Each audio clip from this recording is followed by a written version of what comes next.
അസ്സലാമു അലൈക്കും വറഹ്മത്തുള്ളാഹി തആല വബറകാതുഹു. ബിസ്മില്ലാഹി വൽഹംദുലില്ലാഹി വസ്സലാത്തു വസ്സലാമു അലാ റസൂലില്ലാഹി വഅലാ ആലിഹി അൽ ഫായിസിനി ബിറളില്ലാഹി അമ്മാ ബഅദ്. എംലിറ്റിൻ്റെ ഈ പ്രൗഢഗംഭീരമായ വേദിയിൽ പ്രതിപാദ്യ വിഷയം വഖഫ് ഭേദഗതിയെ സംബന്ധിച്ചാണ്. ചരിത്രത്തിൽ ഭൂമി കയ്യേറ്റത്തെക്കുറിച്ച് വായിച്ചതിൽ വെച്ച് ഏറ്റവും വലിയൊരു ഭാഷ്യം 1875 റോബർട്ട് ക്ലീവ്ലാൻഡ് റെഡ് ഇന്ത്യൻസ് ഗോത്രങ്ങളുടെ അടുക്കിലുള്ള ഭൂമി കയ്യേറ്റം ചെയ്യാൻ വേണ്ടി ഒരു ഗവർണറെ അയക്കുന്നുണ്ട്. ഗവർണറുടെ മുമ്പിൽ വെച്ച് സിയാറ്റിൻ മൂപ്പൻ എന്ന് പറയുന്ന റെഡ് ഇന്ത്യൻസ് ഗോത്ര തലവൻ ചോദിക്കുന്ന ഒരു ചോദ്യം പിൽക്കാലത്ത് ലോകമെമ്പോഴും ആഘോഷിച്ച ഞങ്ങൾ നിങ്ങൾക്ക് ഈ ഭൂമി എങ്ങനെ വിൽക്കും എന്ന ചോദ്യം ഒരു പ്രസംഗമായി മാറുകയായിരുന്നു. എൻ്റെ സംസാരം വഖഫിലേക്ക് കൊണ്ടുപോകാം.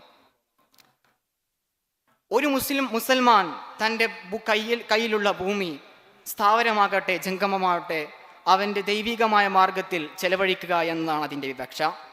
അത് മദ്രസകളായിട്ടും പള്ളികളായിട്ടും മുസാഫർ ഖാനകളായിട്ടും പൊതുസമൂഹത്തിന് ഉപകാരങ്ങളായി ലോകത്തിന് അന്വർത്ഥിക്കപ്പെടുന്നുണ്ട്.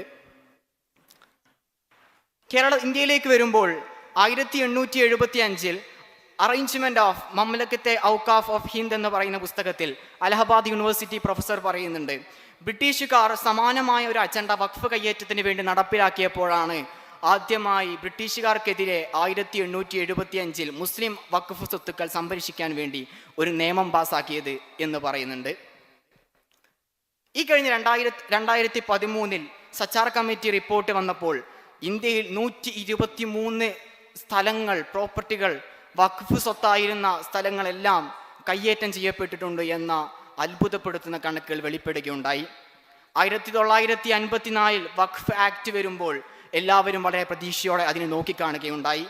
യഥാർത്ഥത്തിൽ ആർക്കാണ് ഈ ഭൂമി എന്ന് അറിയാത്ത വിധത്തിൽ നശിപ്പിക്കപ്പെട്ട കുറേ ഭൂമികൾ, ആർക്കും ഉപയോഗമില്ലാതെ പോയ കുറേ ഭൂമികൾ ബാക്കിയാവുമോ എന്ന് ഭയപ്പെട്ടിട്ടായിരുന്നു അതിലേക്കൊരു മുന്നൊരുക്കമുണ്ടായത്.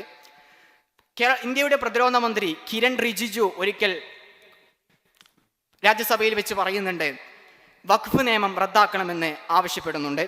യഥാർത്ഥത്തിൽ വഖഫ് നിയമത്തിൽ പരാമർശിക്കുന്നത് വഖഫ് ബോർഡുകളും അതിന് കീഴിൽ ഒരുപാട് സംഘടനകളും സംസ്ഥാനങ്ങൾക്ക് കീഴിൽ വഖഫ് സ്ഥാപനങ്ങളും വരിക എന്നതായിരുന്നു.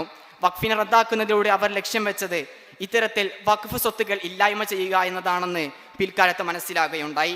BJP പ്രധാന അധ്യക്ഷനായ ഹർനത് സിംഗ് അദ്ദേഹം ഇതുപോലെ ആവശ്യപ്പെടുന്നുണ്ട്, വഖഫ് നിയമം റദ്ദാക്കണം. അതിനവർ പറയുന്നത് ഹിന്ദു സ്ഥലങ്ങൾ വളരെ അധികം കയ്യേറ്റം ചെയ്യപ്പെട്ടിട്ടുണ്ട് എന്നാണ് അവർ ഇതിന് വിവക്ഷയായി പറയുന്നത്. ചരിത്രത്തിൽ നാം പരതുമ്പോൾ ഇന്ത്യയിൽ ഏറ്റവും കൂടുതൽ വഖഫ് സ്വത്തുക്കൾ ഉള്ളത് പഞ്ചാബിലാണ്. വഖഫ് സ്വത്തുക്കൾ ഏറ്റവും കൂടുതൽ കയ്യേറ്റം ചെയ്യപ്പെട്ടതും പഞ്ചാബിലാണ്. വഖഫ് നിയമത്തെക്കുറിച്ചുള്ള പഠനത്തിന്റെ റിസൾട്ടായി നാം കണ്ടത് ഇന്ത്യയിൽ ഏറ്റവും കൂടുതൽ വഖഫ് എൻക്രോച്ച് ചെയ്യപ്പെടുന്നു എന്ന ഒരു അത്ഭുത കാര്യമാണ് നമ്മളെ ഏറ്റവും കൂടുതൽ അത്ഭുതപ്പെടുത്തിയത്.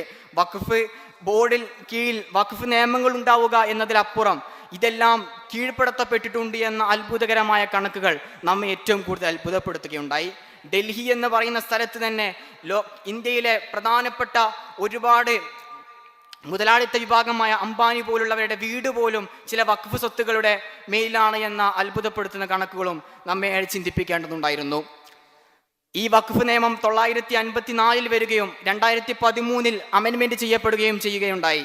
തുടർന്ന് 2005 ഇതിനെ വീണ്ടും നിയമമാക്കപ്പെട്ടപ്പോൾ അതിന് തുടർന്നുണ്ടായ ഒരുപാട് 8,08.72 കോടിയാണ് ഇന്ത്യയുടെ കീഴിൽ വഖഫ് സ്വത്തായിട്ടുള്ളത്. ഇന്ത്യൻ റെയിൽവേക്കും ഡിഫൻസിനും ശേഷം ഇന്ത്യക്ക് ഏറ്റവും ആസ്തിയായിട്ടുള്ളതാണ് വഖഫ് സ്വത്തുക്കൾ. ഇതിനെ സംരക്ഷിക്കപ്പെടാതെ പോവുക എന്നുള്ളത് ഏറ്റവും ഉദാത്തമായ ഒരു മാർഗമായി തോന്നുന്നില്ല.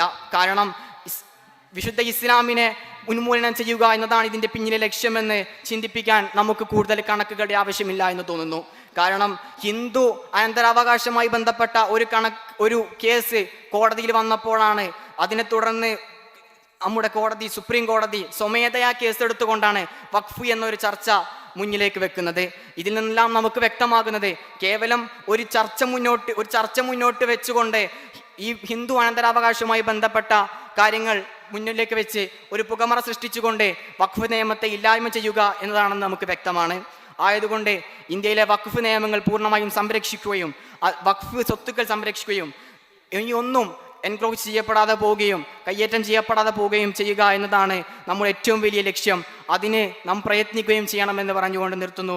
വാഹിർ ദഅ്വാനാ അൽഹംദുലില്ലാഹി റബ്ബിൽ ആലമീൻ. അസ്സലാമു അലൈക്കും വറഹ്മത്തുള്ളാഹി തആല വബറകാതുഹു.